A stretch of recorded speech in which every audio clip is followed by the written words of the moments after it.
Hello everyone, I am Prathmesh Deshpande and I will be talking about Netflix at an architectural level. But first, what is Netflix? Netflix is one of the world's largest video streaming platforms. It started way back in 1997 but as a DVD rental service. It has completely changed how we watch movies, shows, moving from DVD rental service in 1997 to a global streaming giant. This model shows how Netflix works behind the scenes. On the left, we have the client side, the devices where Netflix can be opened.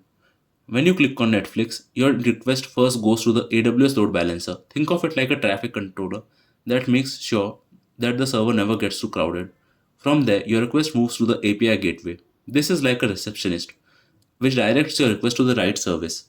Netflix has many small services called microservices. For example, there's one for signing up, one for discovering shows, and one for playing videos. Each service does one specific job, but together they make the whole app work smoothly. To speed things up, Netflix uses a cache. This acts like a quick access memory, so you don't always need to wait for the main database. The database is where all the information is stored, like your user account, your watch history, and the shows available.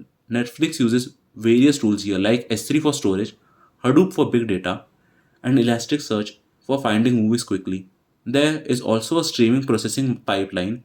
This handles things in real time, like updating recommendations, sending notifications, or processing search results instantly. All these parts, load balancer, gateways, microservices, cache, database, and real-time processing, work together to make Netflix fast, reliable, and personalized for millions of users to use at the same time.